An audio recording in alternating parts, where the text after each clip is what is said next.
ആപ്പിളോ മാങ്ങയോ ഒന്നുമല്ലാതെ എന്തുകൊണ്ടാണ് ക്ഷേത്രത്തിൽ തേങ്ങ തന്നെ ഉടയ്ക്കുന്നത്?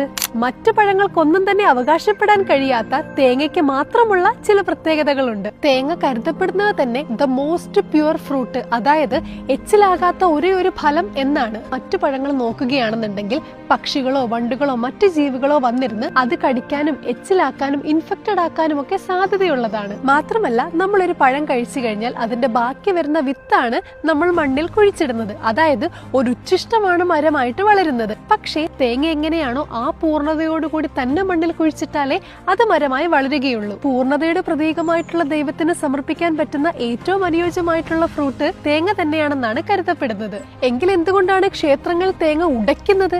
വെറുതെ ദൈവത്തിന് സമർപ്പിച്ചാൽ മാത്രം പോരെ? അതിന്റെ പിന്നിലും ഒരു കാരണമുണ്ട്. ആത്മീയപരമായി നോക്കുമ്പോൾ മനുഷ്യ മനസ്സിനെയും ശരീരത്തെയുമാണ് തേങ്ങ റെപ്രസെന്റ് ചെയ്യുന്നത്. നാരുകളോട് കൂടിയ പുറന്തോട് മനുഷ്യന്റെ ലൗകിക മോഹങ്ങളെയും കട്ടി കൂടിയ ഭാഗം മനുഷ്യന്റെ ഈഗോയെയും ഉള്ളിലെ വെളുത്ത കാമ്പ് ശുദ്ധമായിട്ടുള്ള മനസ്സിനെയും അതിലെ ജലം ആത്മാവിനെയും ജീവനെയുമാണ് റെപ്രസെന്റ് ചെയ്യുന്നത്. ദൈവത്തിന് മുന്നിൽ തേങ്ങ ഉടയ്ക്കുമ്പോൾ നമ്മുടെ ഉള്ളിലെ അഹങ്കാരവും ഈഗോയും എല്ലാം തകർത്ത് ശുദ്ധമായ പൂർണ്ണ മനസ്സോടുകൂടി തന്നെ ദൈവത്തിന് സമർപ്പിക്കുന്നു എന്നുള്ള അർത്ഥമാണ് അവിടെ ഉണ്ടാകുന്നത്. ഏതൊരു കാര്യം ആദ്യമായി ചെയ്യുമ്പോഴും ഗണപതിക്ക് മുന്നിൽ തടസ്സങ്ങളൊന്നും ഉണ്ടാകാതിരിക്കാൻ തേങ്ങ ഉടയ്ക്കുന്നതും ശബരിമലയ്ക്ക് പോകുന്ന ഏതൊരു ഭക്തനും ഇരുമുടിക്കെട്ടിൽ നെയ്ത്തേങ്ങ വെച്ച് അത് അയ്യപ്പന് മുന്നിൽ സമർപ്പിക്കുന്നതും ഇതിന്റെ എല്ലാം വ്യക്തമായിട്ടുള്ള ഉദാഹരണങ്ങളാണ്.